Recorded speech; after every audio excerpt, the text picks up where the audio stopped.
کیا آپ جانتے ہیں کہ ایک ایسا مغل بادشاہ بھی تھا جو خود کو ذل الہی اور لوگوں کا مشکل کشا سمجھتا تھا، مگر جب اپنی سب سے بڑی خواہش یعنی تخت ہند کے وارث کی بات آئی تو وہ بے بس ہو گیا۔ پھر ایک ایسا لمحہ آیا جب اسی عظیم شہنشاہ کو ایک فقیر کے دروازے پر سر جھکانا پڑا، اور وہ بھی سینکڑوں میل پیدل سفر کر کے۔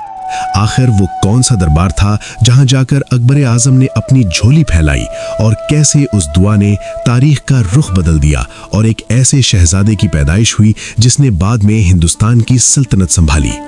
آئیے سنتے ہیں ایک حیرت انگیز اور ایمان افروز واقعہ۔ اکبر نے اپنی ہندو بیوی جودھا بائی کے لیے قصر شاہی میں ایک چھوٹا سا مندر تعمیر کرایا تھا، جس کے اندر ہندوؤں کے تمام قابل ذکر بتوں کی مورتیاں موجود تھیں۔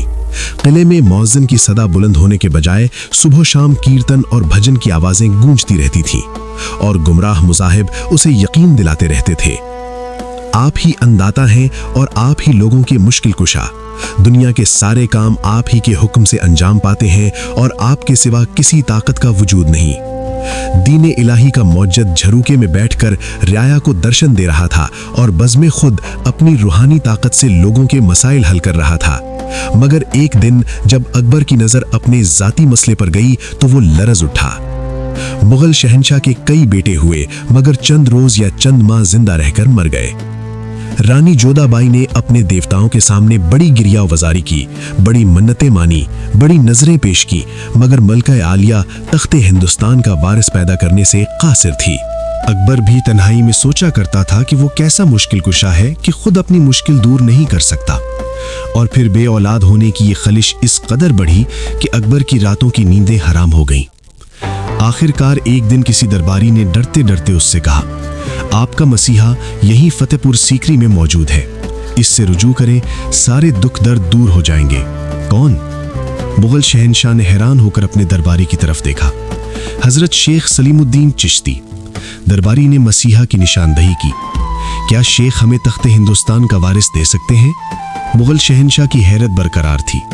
اس کی پراگندہ عقل یہ بات ماننے کے لیے تیار نہیں تھی کہ دعاؤں سے انسانی تقدیر بھی بدل سکتی ہے۔ آپ وہاں حاضر ہو کر تو دیکھیں، درباری نے عرض کیا۔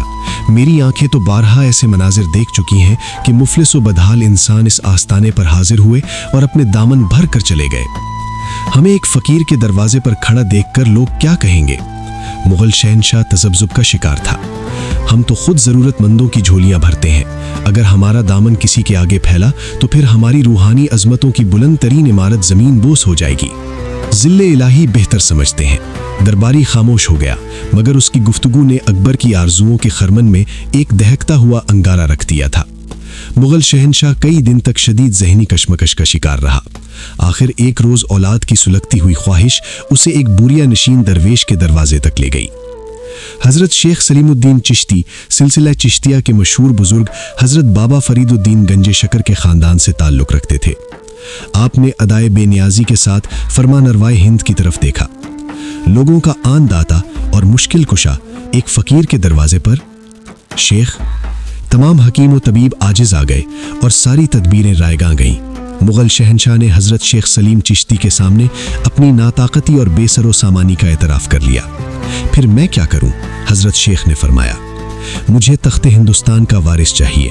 مغل شہنشاہ گریہ وزاری کرنے لگا۔ واللہ خیر الوارثین، اللہ بہتر وارث دینے والا ہے۔ حضرت شیخ سلیم چشتی نے آیت مقدسہ کی تلاوت فرمائی، مگر تو نے تو اللہ کو فراموش کر دیا ہے، پھر تجھے تیرا وارث کون دے گا؟ شیخ، میں آپ کی دعاؤں کا طلبگار ہوں۔ مغل شہنشاہ بہت دیر تک فریاد کرتا رہا۔ حضرت شیخ سلیم چشتی استغراق کی حالت میں بیٹھے رہے۔ پھر آنکھیں کھول کو مغل شہنشاہ سے فرمایا، تو بظاہر ہندوستان کا حکمراں ہے، مگر حقیقتاً سلطان الہند کوئی اور ہے۔ اکبر نے شدید حیرت کے عالم میں حضرت شیخ سلیم چشتی کی طرف دیکھا۔ دراصل اقلیم ہند پر حضرت خواجہ معین الدین چشتی رحمۃ اللہ علیہ کی حکومت ہے۔ حضرت شیخ سلیم چشتی نے فرمایا، اور میں بھی اس آستانے کا غلام ہوں۔ اب تو اس فقیر کے دروازے تک آ گیا ہے تو میں بس اتنا ہی کر سکتا ہوں کہ تجھے بھی سلطان الہند کے حوالے کر دوں۔ کچھ بھی کیجئے شیخ۔ مغل شہنشاہ نے حضرت سلیم چشتی کے پیروں پر سر رکھ دیا۔ حضرت خواجہ معین الدین چشتی کے مزار اقدس پر حاضری دے اور فقیروں کی طرح اپنا دامن پھیلا دے، پھر دیکھ کہ پردہ غیب سے کیا ظاہر ہوتا ہے۔ مجھے یقین ہے کہ اللہ تجھے نامراد نہیں لوٹائے گا۔ مغل شہنشاہ حضرت شیخ سلیم چشتی کے ہاتھوں کو بوسہ دے کر واپس چلا گیا۔ پھر دیکھنے والوں نے عجیب منظر دیکھا۔ مغل شہنشاہ اجمیر شریف کی طرف جا رہا تھا، جہاں سلطان الہند حضرت خواجہ معین الدین چشتی آرام فرما ہے۔ فتنہ گروں کی جماعت میں ہلچل مچ گئی۔ مفسدوں کے اس گروہ نے مغل شہنشاہ کو سمجھانے کی کوشش کی۔ اگر آپ اجمیر تشریف لے گئے تو رعایا کے ذہن منتشر ہو جائیں گے۔ لوگ تو آپ سے مرادیں مانگتے ہیں، پھر آپ کس کے دروازے پر ہاتھ پھیلانے جا رہے ہیں؟ جب ہم اپنے آپ کو کچھ نہیں دے سکتے تو پھر دوسروں کو کیا دیں گے؟ مغل شہنشاہ نے فتنہ گروں کی بات کو جھٹلا دیا۔ یہ سب فریب ہے۔ جب ہمارے تخت کا وارث اس دنیا میں نہیں آ سکتا تو پھر ہم کیسے مشکل کشا ہیں؟ فتنہ گروں نے مغل شہنشاہ کو باز رکھنے کے لیے آخری دلیل پیش کی۔ جہاں ذل الہی تشریف لے جا رہے ہیں وہ جگہ اینٹوں اور پتھروں کا ایک ڈھیر ہے۔ ایک بے جان قبر کسی زندہ انسان کو کیا دے سکتی ہے؟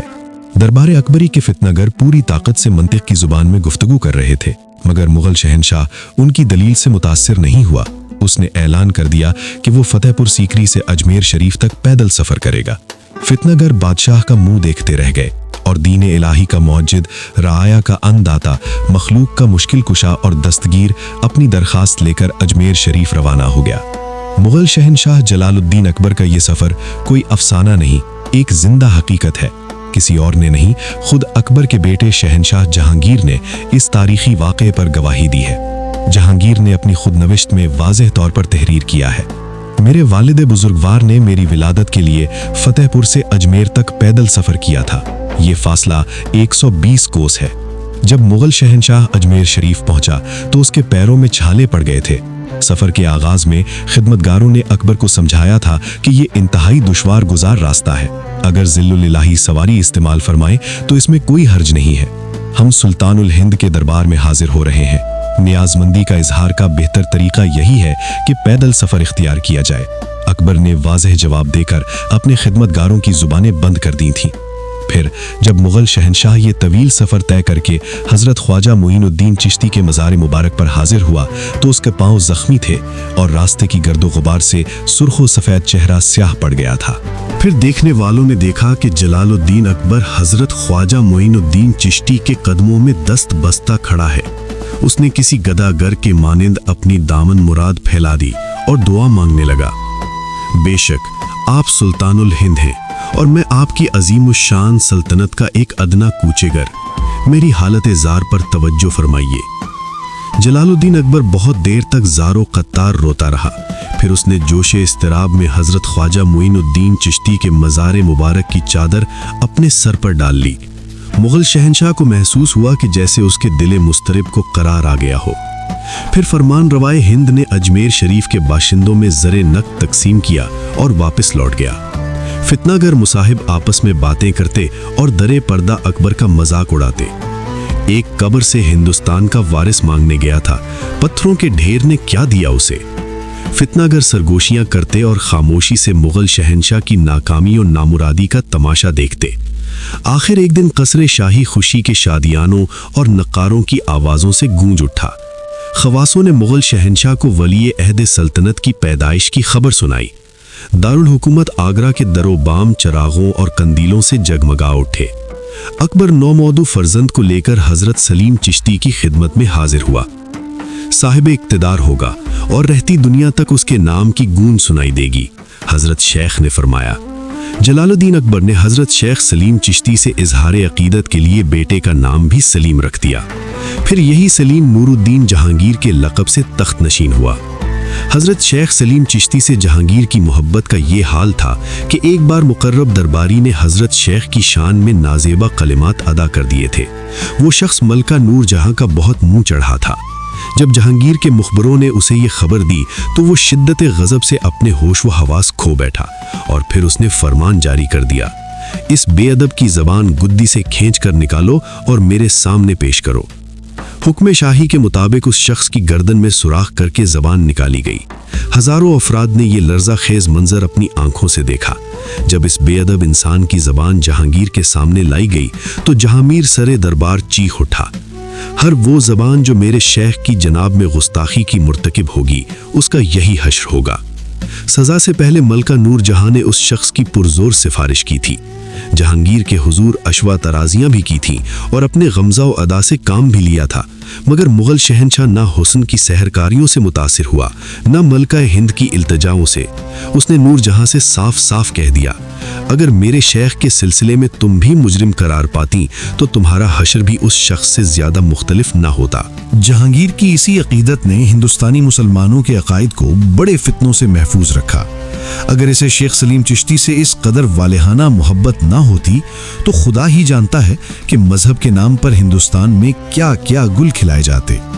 دوسرا دین الہی تو ایجاد نہ ہوتا، مگر مذہب کے سلسلے میں بڑی ہنگامہ آرائیاں ہوتی۔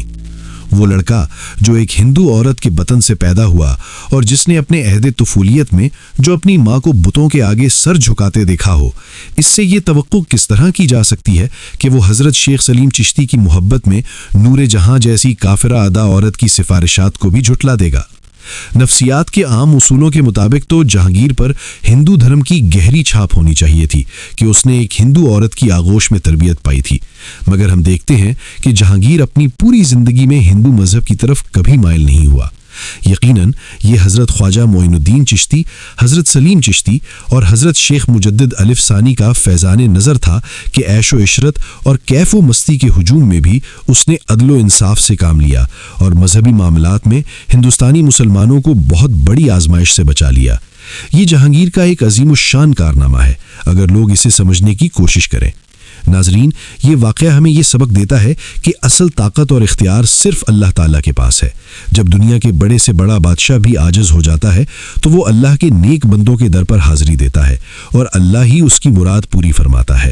اگر آپ کو یہ ایمان افروز واقعہ پسند آیا ہو تو ویڈیو کو ضرور لائک کریں، شیئر کریں اور ہمارے چینل نورانی کارنر کو سبسکرائب کر لیں تاکہ ایسے مزید تاریخی اور روحانی واقعات آپ تک پہنچتے رہیں۔ اللہ حافظ۔